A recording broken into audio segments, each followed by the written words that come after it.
Bahujan Samaj party Baspa की अध्यक्ष और उत्तर प्रदेश की पूर्व मुख्यमंत्री मायावती ने रविवार को कहा कि उनकी पार्टी अनुसूचित जातियों के उप वर्गीकरण की अनुमति देने वाले सुप्रीम कोर्ट के हालिया फैसले से सहमत नहीं है। मायावती ने कहा कि अनुसूचित जाति और अनुसूचित जनजातियों के लोगों से उपवर्गीयों की अनुमति नहीं दी गई है। हमारी पार्टी इससे बिल्कुल सहमत नहीं है। एक ऐतिहासिक फैसले में सुप्रीम कोर्ट ने गुरुवार को कहा कि राज्य को अनुसूचित जातियों के भीतर उपवर्गीकरण करने का संवैधानिक अधिकार है, जो सामाजिक रूप से विषम वर्ग का निर्माण करते हैं, ताकि सामाजिक और शैक्षणिक रूप से अधिक पिछड़ी जाति के उत्थान के लिए आरक्षण दिया जा सके। सुप्रीम कोर्ट के न्यायाधीश न्यायमूर्ति पंकज मित्तल ने गुरुवार को कहा कि आरक्षण नीति नए सिरे से विचार करने की जरूरत है। अनुसूचित जाति एससी, अनुसूचित जनजाति एसटी और अन्य पिछड़ा वर्ग ओबीसी के लोगों के उत्थान के लिए नए तरीकों की जरूरत है। मायावती ने कहा कि क्योंकि अनुसूचित जाति और अनुसूचित जनजाति के लोगों के द्वारा अत्याचारों का सामना एक समूह के रूप में किया गया है और यह समूह समान है, इसलिए किसी भी तरह का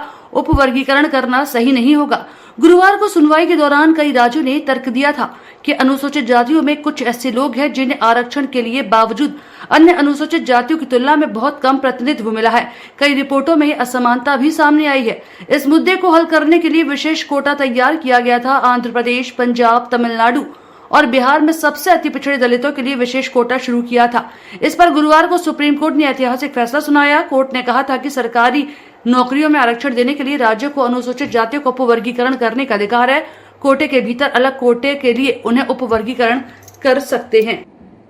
7 न्यायाधीशों की संवैधानिक पीठ द्वारा अभी हाल ही में 1 अगस्त 2024 को देश में अनुसूचित जाति व अनुसूचित जनजाति के आरक्षण के संदर्भ में जो एक अति महत्वपूर्ण निर्णय दिया गया है, तो उसके संबंध में अपनी पार्टी की प्रतिक्रिया जाहिर करने के लिए बुलाई गई है, जिसमें अनुसूचित जाति व जनजाति के लोगों को पुनः उप वर्गीकृत सब क्लासिफिकेशन अर्थात सब क्लासिफिकेशन किए जाने को मान्यता प्रदान की गई है, जिसको लेकर और भी बहुत सी बातें कही गई हैं। उनसे हमारी पार्टी कतई भी सहमत नहीं है और इस संबंध में माननीय सुप्रीम कोर्ट द्वारा दविंदर सिंह बनाम पंजाब राज्य मामले में पारित इस आदेश के अनुसार अब राज्य सरकारें अनुसूचित जाति व जनजाति की सूची के भीतर आरक्षण के लिए उप वर्गीकरण अर्थात नई सूची बना सकेंगी, जिससे फिर अनेकों समस्याएं उत्पन्न होंगी। और अब माननीय सुप्रीम कोर्ट ने अपने 1 अगस्त 2024 के इस निर्णय से 20 वर्ष पूर्व दिया गया निर्णय, जो सन 2004 में 5 न्यायाधीशों की संवैधानिक पीठ द्वारा ईवी चिन्नैया बनाम आंध्र प्रदेश राज्य में दिया गया था, तो उसको पलट दिया है,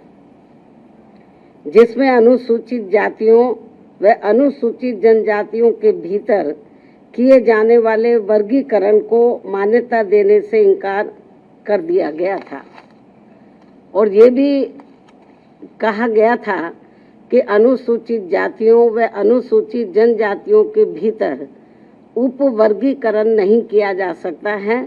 क्योंकि वे एक ही समरूप अर्थात समान वर्ग में आते हैं। माननीय सुप्रीम कोर्ट ने वर्ष 2004 के अपने निर्णय में ये भी कहा था, चूंकि अनुसूचित जाति और अनुसूचित जनजातियों के लोगों ने जो अत्याचार सहे हैं वह एक वर्ग और एक समूह के रूप में सहे हैं, तथा यह एक बराबर का वर्ग है, जिसके भीतर किसी भी प्रकार का वर्गीकरण करना उचित नहीं होगा। माननीय सुप्रीम कोर्ट ने अपने 2004 के निर्णय में ये भी कहा था कि अनुसूचित जातियों और अनुसूचित जनजातियों के भीतर किसी भी प्रकार का उप वर्गीकरण भारतीय संविधान की मूल भावना के विपरीत होगा। माननीय सुप्रीम कोर्ट ने अपने वर्ष 2004 के इस निर्णय द्वारा समानता के अधिकार का उल्लंघन करने के कारण आंध्र प्रदेश सरकार द्वारा पारित आंध्र प्रदेश अनुसूचित जाति अधिनियम 2000 को भी रद्द कर दिया था। अपने 2004 के निर्णय में माननीय सुप्रीम कोर्ट ने ये भी माना था कि ये वर्गीकरण इन जातियों के भीतर अलग अलग व्यवहार करके समानता के अधिकार का उल्लंघन करेगा। और अब माननीय सुप्रीम कोर्ट के 7 जजों की पीठ ने 1 अगस्त 2024 के निर्णय से